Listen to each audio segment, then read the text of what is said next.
भारत माता की, भारत माता की, भारत माता की। आज हमारे संविधान के निर्माता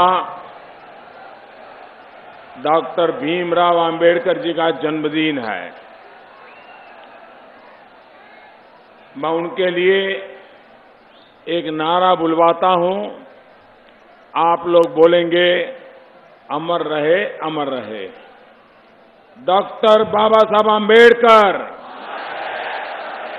डॉक्टर बाबा साहब अंबेडकर, डॉक्टर बाबा साहब अंबेडकर।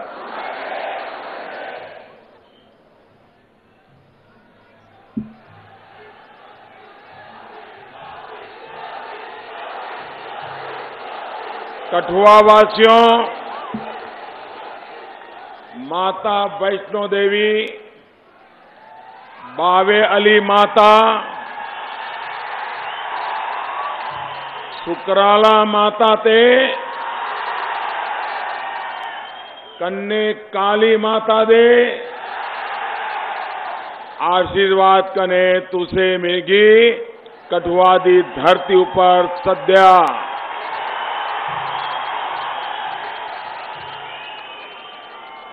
मैं अपने आप को बहुत ही सौभाग्यशाली समझना जो मीगी अज डोगरियां दीस वीर धरती ऊपर आने दा सौभाग्य प्राप्त होया।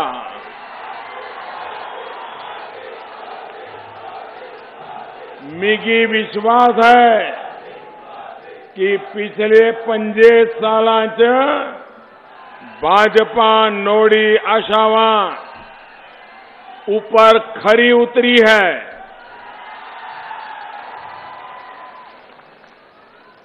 कने पूरा आश्वासन है कि इस बार तुस मीगी नोड़ी सेवा करने का मौका दो। मंच पर विराजमान सभी वरिष्ठ महानुभाव और विशाल संख्या में पधारे हुए कठुआ के मेरे प्यारे भाइयों और बहनों, सबसे पहले आप सभी को बैसाखी की बहुत बहुत बधाइयां। जैसा मैंने प्रारंभ में कहा, आज देश के संविधान निर्माता डॉक्टर बाबा साहब भीमराव अंबेडकर की जन्म जयंती है। बाबा साहब को मैं कोटि कोटि नमन करता हूं, उन्हें अपनी श्रद्धांजलि देता हूं। मैं भाजपा के वरिष्ठ कार्यकर्ता भाई अनिल परिहार और अजीत परिहार जी के बलिदान को भी नमन करता हूं। आतंक के खिलाफ लड़ाई में आपका ये बलिदान पूरा देश याद रहेगा। श्री चंद्रकांत शर्मा जी, जिन्होंने देश की एकता, देश की अखंडता के लिए जीवन समर्पित कर दिया, उन्हें भी मैं अपनी श्रद्धांजलि देता हूं। जो अस्पताल हमारी जिंदगी बचाते हैं, वहीं पर चंद्रकांत जी को निर्ममता से मारने का पाप किया गया। जम्मू और कश्मीर में शहीद हुए हर बीजेपी कार्यकर्ता, हर देशभक्त नागरिक और उनके परिवारों को मैं नमन करता हूं। आपके साहस और हौसले से ही भारत का लोकतंत्र और भारत की अखंडता इतनी मजबूत है।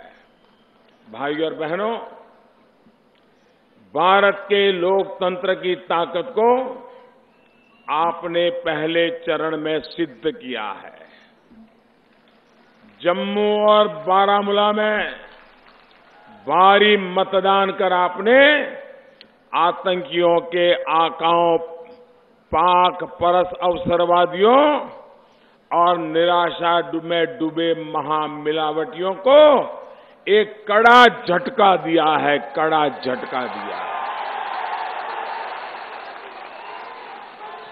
और मैं आपको बताऊं, मैं पूरा देश का दौरा करके आया हूं, पूरे देश का भ्रमण करके आया हूं। जम्मू आया था, उसके बाद अनेक राज्यों में जाकर के आया हूं और मैंने 2014 से भी जबरदस्त लहर देखी है।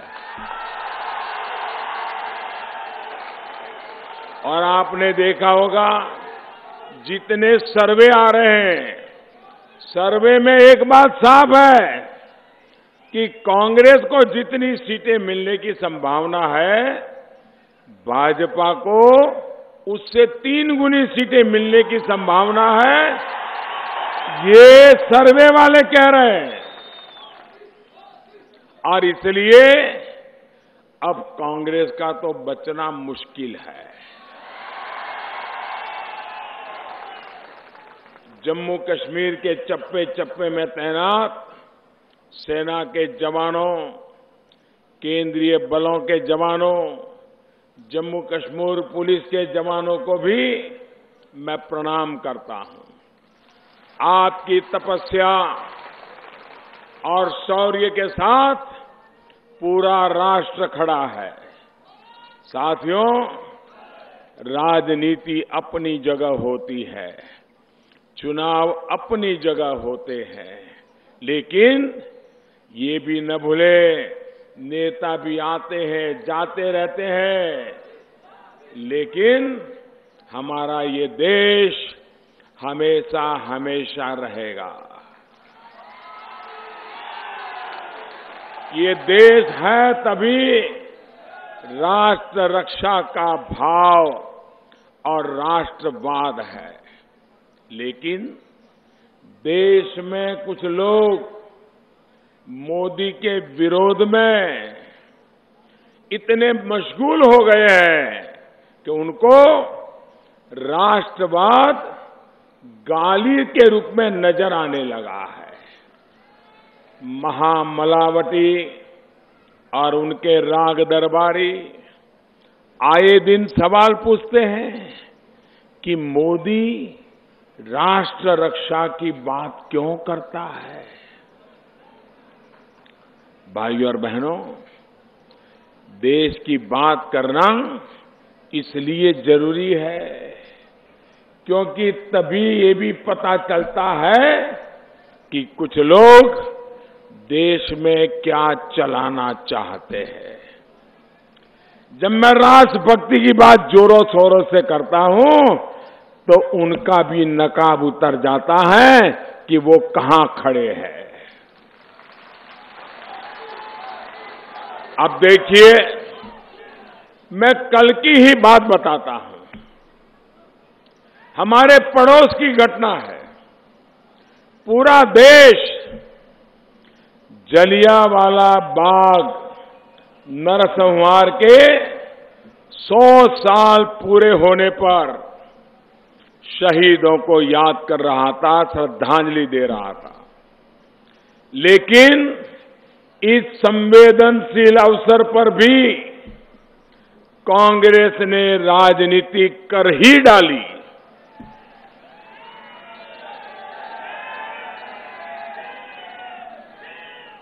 कल ही देश के उपराष्ट्रपति, जो राजनीति में नहीं होते हैं, उपराष्ट्रपति महोदय सरकार के अधिकृत कार्यक्रम के लिए जलियांवाला बाग गए थे।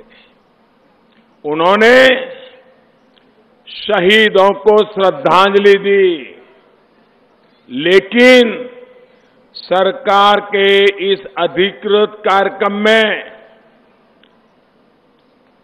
कांग्रेस के मुख्यमंत्री गायब थे।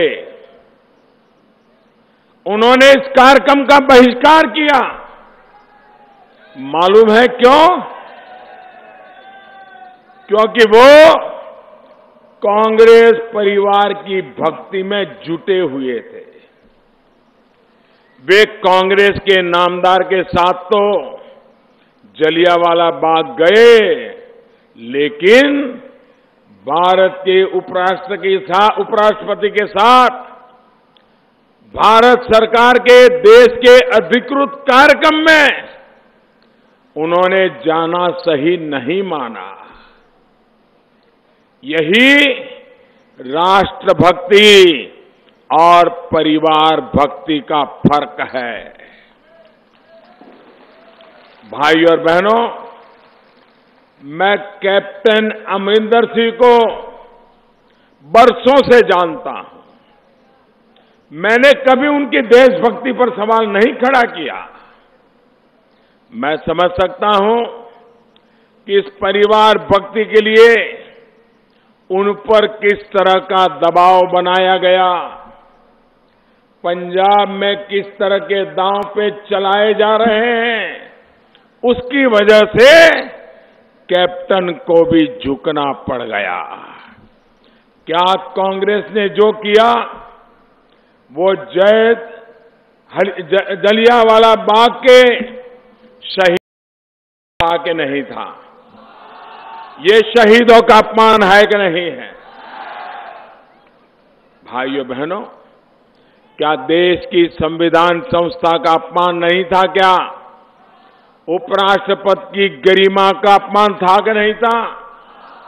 सरकार के अधिकृत कार्यक्रम का अपमान, ये अपमान था कि नहीं था? भाइयों और बहनों, राष्ट्रभक्ति और राष्ट्र रक्षा की बात को कमतर आंकने की कोशिश करने वाले ये वही लोग हैं जो अपने राजनीतिक स्वार्थ की वजह से देश हित को भी पीछे धकेल देते हैं, देश हित से भी समझौता कर लेते हैं। साथियों, सवाल ये भी है कि आखिर कांग्रेस सर्जिकल स्ट्राइक का नाम सुनते ही, एयर स्ट्राइक का नाम सुनते ही इतना घबरा क्यों जाती है, इतना बौखला क्यों जाती है? आप सर्जिकल स्ट्राइक सुनते ही आपका सीना तन जाता है कि नहीं तन जाता है? एयर स्ट्राइक सुनते ही आपका गौरव होता है कि नहीं होता है? हर हिंदुस्तान को अभिमान होता है कि नहीं होता है? सेना का मान बढ़ता है कि नहीं बढ़ता है? वीरों का नाम बढ़ता है कि नहीं बढ़ता है? भाइयों और बहनों, जिस प्रकार से सेना के प्रति कांग्रेस का रवैया रहा है, ये देखते हुए मेरा विश्वास पक्का हो गया है कि कांग्रेस को कभी भी देश की सेना पर भरोसा नहीं था। हमारे वीर सैनिकों के पराक्रम पर, उनकी शक्ति पर, उनके कौशल को हमेशा कांग्रेस ने कम करके आंका, उस पर उन्होंने संदेह किया। इसलिए कांग्रेस ने सेना को आतंकियों के खिलाफ कठोर कदम उठाने से रोका। उनको लगता था कि सेना को कहेंगे करो और 1962 जैसा हो जाएगा तो फिर कांग्रेस की तो नैया हमेशा डूब जाएगी। और इसलिए कांग्रेस पार्टी ने हमेशा हमारी सेना कितनी महान है, कितनी सामर्थ्यवान है, इस बात को समझा ही नहीं। कांग्रेस ने सेना को उपयोग क्या किया भाइयों? हम सेना की ताकत राष्ट्र रक्षा में लगाते हैं। कांग्रेस के लिए ये आर्मी क्या है? कांग्रेस के लिए सेना क्या है? सिर्फ और सिर्फ उनके लिए एक कमाई का साधन है, कमाई का साधन। रक्षा सौदों में रक्षा सौदों में चाहे बोफोर्स हो, चाहे सबमरीन हो, चाहे हेलीकॉप्टर हो, मलाई खाने के सिवाय उनके लिए सेना का कोई महत्व ही नहीं है। दूसरी एक बहुत बड़ी वजह रही कांग्रेस की वोट बैंक पॉलिटिक्स। इसी पॉलिटिक्स की वजह से कांग्रेस ने हमारे वीर सैनिकों के साथ न्याय नहीं किया, देश के साथ न्याय नहीं किया। आज भी जब वो सर्जिकल स्ट्राइक पर सवाल उठाते हैं, एयर स्ट्राइक पर सवाल उठाते हैं, तो वो अपनी नाकामी छिपा रहे होते हैं, अपना वोट बैंक बचाने की फिराक में होते हैं। उन्हें पता है कि जितने सवाल पूछते हैं, जितने झूठे आरोप लगाते हैं, उससे देश के लोगों में भ्रम फैलता है, सेना का मनोबल कम होता है।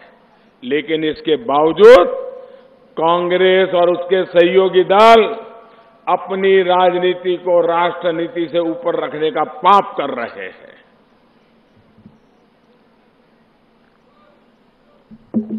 इनकी सच्चाई इससे पूरे देश को सतर्क रहना बहुत जरूरी है। ये जिस दिशा की तरफ देश को ले जा रहे थे, उस स्थिति में भारत कभी एक मजबूत राष्ट्र के तौर पर उभर नहीं पाता। लेकिन साथियों, अब हालात बदल गए हैं। वो दिन लद गए जब धमकियों से भारत की सरकार दुबक जाती थी। ये नया हिंदुस्तान है, ये नया हिंदुस्तान है। आतंकियों को घुसकर मारेगा भी और सामने ऐसे लोगों को बेनकाब भी करेगा। भाइयों और बहनों, जम्मू कश्मीर इस बार सिर्फ अपना सांसद ही नहीं चुन रहा, बल्कि नए भारत की नई नीति और नई रीति पर भी मुहर लगाने वाला है। साथियों, बीते कुछ दिनों में आपने भी देखा कि किस तरह कांग्रेस, नेशनल कॉन्फ्रेंस और पीडीपी की महामिलावट पूरी तरह से एक्सपोज हो गई है, खुलकर के सामने आ गई है। भाइयों और बहनों, बरसों से जो इनके मन में था, जो वो चाहते थे, चोरी छिपे जिसके लिए काम कर रहे थे, वो अब खुलेआम सामने आ गया है। आप देख रहे हैं ना, आए दिन ये जम्मू कश्मीर को भारत से अलग करने की धमकी दे रहे हैं, खून खराबे की धमकी दे रहे हैं, यहां अलग प्रधानमंत्री बनाने की धमकी दे रहे हैं। ये पहले पाकिस्तान भी न्यूक्लियर न्यूक्लियर न्यूक्लियर करके धमकाता रहता था।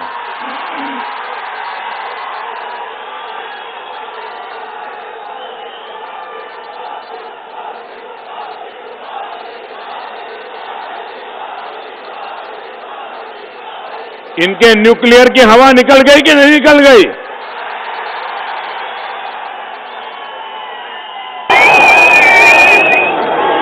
ये भी धमकियां दे रहे हैं।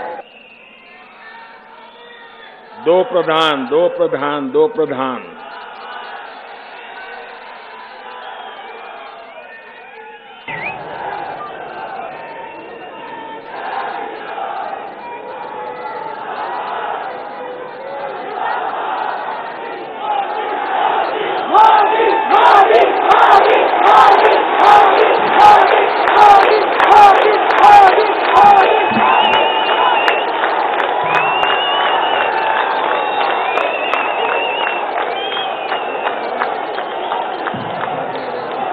मैं इन सभी वंशवादियों से एक बात साफ करना चाहता हूं। जम्मू कश्मीर का कोई वंशवादी अपनी वसीयत में लिखवा कर नहीं लाया है। जम्मू कश्मीर भारत का अटूट अंग है। और भाइयों बहनों, बाबा साहब आंबेडकर भारत के संविधान निर्माता 1935-40 के दरमियान यहां पंजाब में उनका भाषण हुआ था। बाद में एक भाषण उनका पुणे में हुआ था और उन्होंने साफ कहा था, ये वंशवाद जो है ना, वो लोकतंत्र का सबसे बड़ा दुश्मन है। बाबा साहब आंबेडकर ने कहा था। बाबा साहब आंबेडकर की 37 श्रद्धांजलि, बाबा साहब का आंबेडकर की आज जन्म जयंती है, उनको सच्ची श्रद्धांजलि का मतलब होता है वंशवाद के खिलाफ वोट डालना।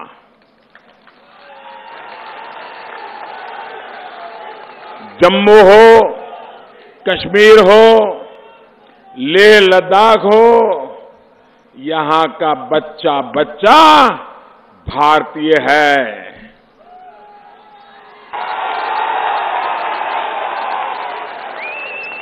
कुछ मुट्ठी भर लोगों की इच्छाओं का यहां का नागरिक गुलाम नहीं हो सकता।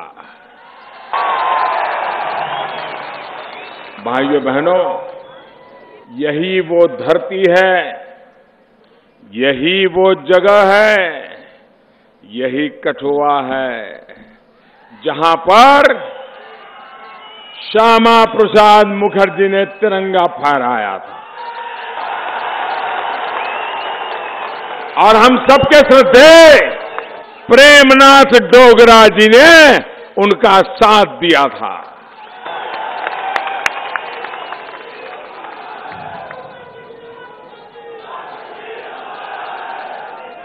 देश विरोधी हर ताकत को उन्होंने ललकारा था कि एक देश में 2 विधान, 2 प्रधान, 2 निशान नहीं चलेंगे, नहीं चलेंगे।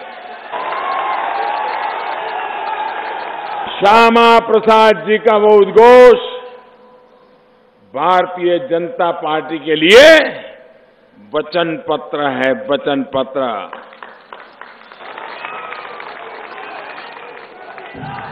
पत्थर की वो लकीर है जिसे कोई मिटा नहीं सकता। भाइयों और बहनों, ये भाजपा का हमेशा से कमिटमेंट रहा है और देश का ये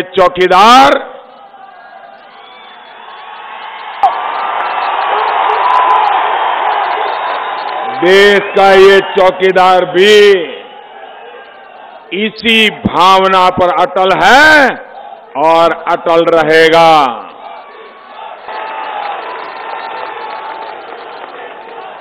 कांग्रेस और उसके साथी आदि परिवार चाहे जितनी कोशिश कर लें, मोदी उनके सामने दीवार बनकर के खड़ा है।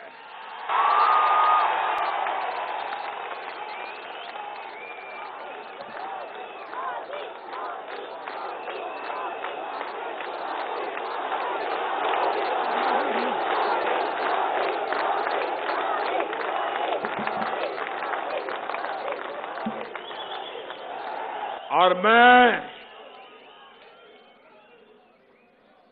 3 पीढ़ी पर से यहां पर कब्जा जमा के बैठे हुए अब्दुल्ला परिवार और मुफ्ती परिवार को कहना चाहता हूं, ये मोदी है, न बिकता है, न डरता है, न झुकता है।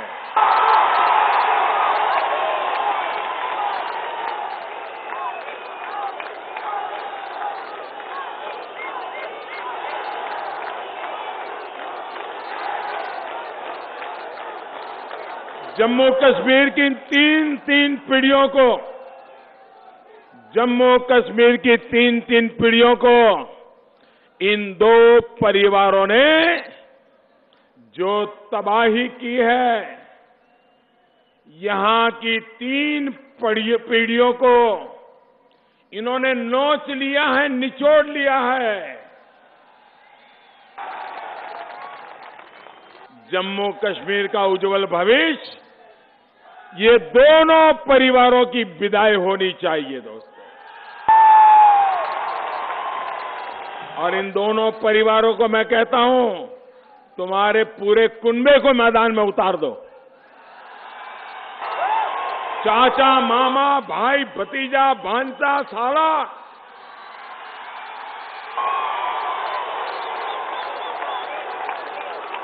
जितनी गालियां मोदी को देनी है दे दो, लेकिन इस देश के टुकड़े नहीं कर पाओगे।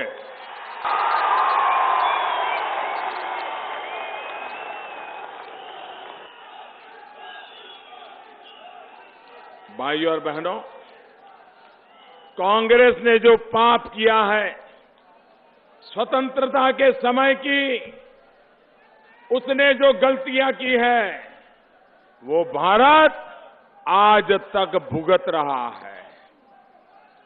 अब वो सत्ता से बाहर है, तो वापसी के लिए सारी हदें तोड़ती जा रही है। आप जानते हैं, कांग्रेस देश भर में वोट किन मुद्दों पर मांग रही है। कांग्रेस कह रही है ये गंभीर बात है और आप जाग जाइए, कांग्रेस से सुधरने की कोई आशा मत कीजिए।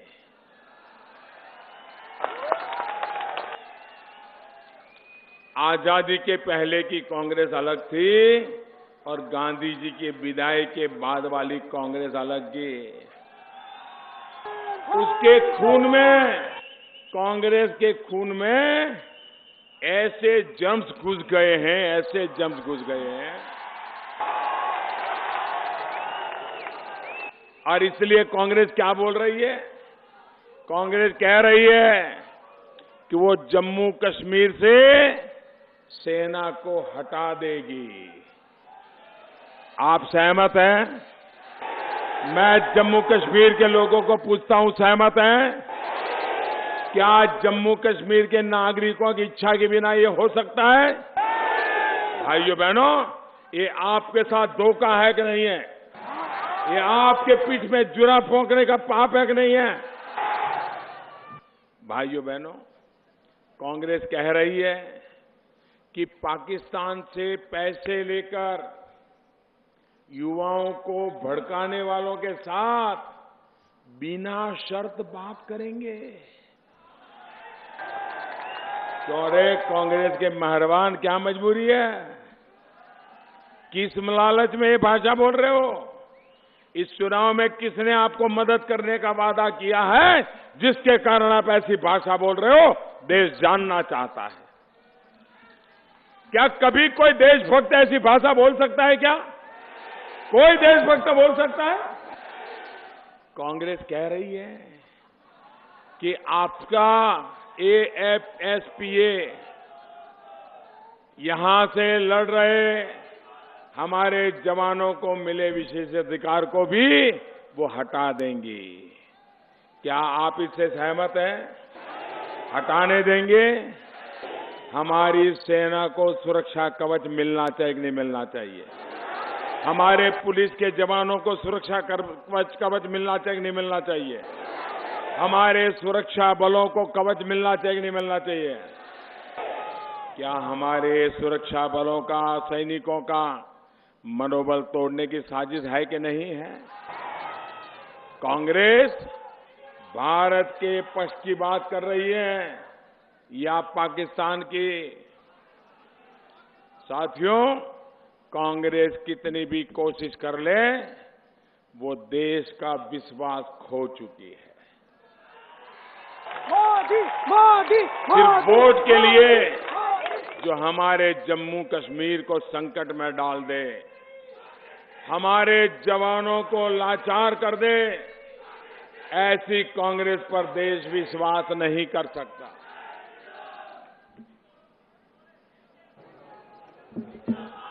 सिर्फ अपने परिवार के विकास के लिए जीने वाले देश के बारे में कितना सोचते हैं, आप भी अंदाजा लगा सकते हैं।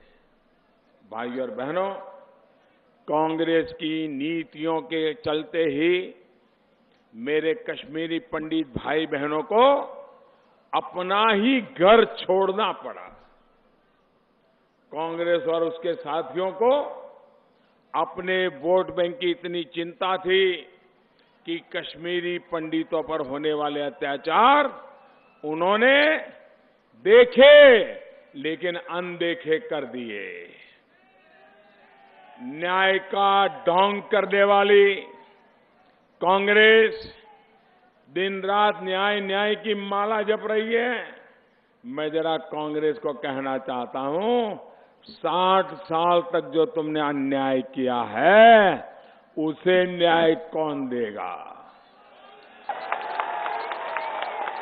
कांग्रेस क्या कभी हमारे पंडितों को, कश्मीरी पंडितों को न्याय दिला पाएगी क्या? क्या कभी 84 के दंगों में मारे गए हमारे सिख भाइयों बहनों को, बहू बेटियों को क्या कांग्रेस न्याय दिला पाएगी? भाइयों बहनों, ये न्याय भी उनका ढकोसला है, ढकोसला है। कांग्रेस वो पार्टी है जो न्याय दिलाने के नाम पर भी लोगों से धोखा कर जाती है। न्याय के नाम पर भी पीढ़ी दर पीढ़ी देश के लोगों को धोखा देना कांग्रेस का राजनीतिक चरित्र है।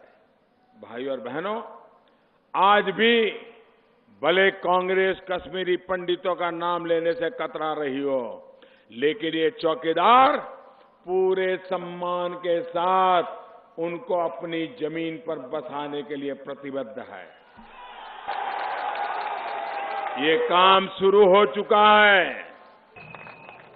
इसी तरह साथियों, पाकिस्तान और पाकिस्तान के कब्जे वाले कश्मीर से मां भारती में आस्था रखने वाले जो परिवार मजबूरन यहां आए हैं, उनकी नागरिकता का कानून भी बनाने के लिए हम लगातार कोशिश कर रहे हैं। 23 मई को चुनाव नतीजा आएगा। 23 मई को चुनाव का नतीजा आएगा। फिर एक बार 23 मई को चुनाव का नतीजा आएगा। फिर एक बार मोदी सरकार बनेगी। तब नागरिकता से जुड़े कानून को पास कराने के लिए फिर से कोशिश की जाएगी। साथियों, आपका ये चौकीदार आप सभी की सुरक्षा, समृद्धि और सम्मान के लिए पूरी ईमानदारी से जुटा है। 2014 में जो वोट आपने दिया था, उससे सीमा से सटे परिवारों को आरक्षण का लाभ मिल पाया है। ये जानकारी है ना आपको? अब सीमा से सटे लोगों को भी आरक्षण देने का फैसला हमने किया। आपके एक वोट से सामान्य वर्ग के गरीब परिवारों को भी शिक्षा और सरकारी सेवाओं में 10% आरक्षण मिल पाया है। आपके एक वोट से गरीब परिवार को अपना घर, टॉयलेट, मुफ्त में एलपीजी कनेक्शन और मुफ्त में बिजली कनेक्शन भी मिल रहा है। आपके एक वोट से देश के 12 करोड़ छोटे किसानों के खाते में हर वर्ष 75,000 करोड़ रुपए सीधे ट्रांसफर होना शुरू हुए हैं। आपके एक वोट से गरीब परिवार को हर वर्ष 5 लाख रुपए तक के मुफ्त इलाज की सुविधा मिली है। आपके एक वोट से दशकों से लटका साहरपुर कंडी डैम बनना शुरू हो गया है। आपके एक वोट से यहां सड़कें, बंकर, पुल, सुरंगें, एम्स, मेडिकल कॉलेज और इंजीनियरिंग कॉलेज जैसे संस्थान बन रहे हैं। भाइयों और बहनों, 18 अप्रैल को आपका वोट सुरक्षा, समृद्धि और सम्मान की इस यात्रा को और तेज करेगा। जम्मू कश्मीर में भाजपा का विजय घोष सीमा पार भी कुछ लोगों की नींद उड़ाएगा। आपका एक एक वोट और माता का आशीर्वाद इस चौकीदार को मजबूत करेगा। अब आप एक संकल्प लीजिए। लेंगे संकल्प? मैं जो बोलूंगा उसके बाद आपको बोलना है। बोलेंगे? सबके सब बोलेंगे? इधर वाले भी बोलेंगे? कोई गलती तो नहीं करेंगे ना? पक्का बोलेंगे? मैं जब एक नारा बुलाऊंगा तो आपको बोलना है, घर घर में है चौकीदार। बोलेंगे? क्या बोलेंगे? घर घर में है चौकीदार। भ्रष्टाचारियों होशियार, भगोड़ों पर कानून की मार, बंद हुआ काला कारोबार, देशद्रोहियों पर कड़ा प्रहार, आतंक पर हो आखिरी वार, दुश्मन हो जा खबरदार, घुसपैठिए भागे सीमा पार, टूटेगी जात पात की दीवार, वंशवाद की होगी हार, दागदार पे भी भारी है कामदार। बहुत बहुत धन्यवाद। मेरे साथ बोलिए, भारत माता की, भारत माता की जय भीम, जय भीम, जय भीम।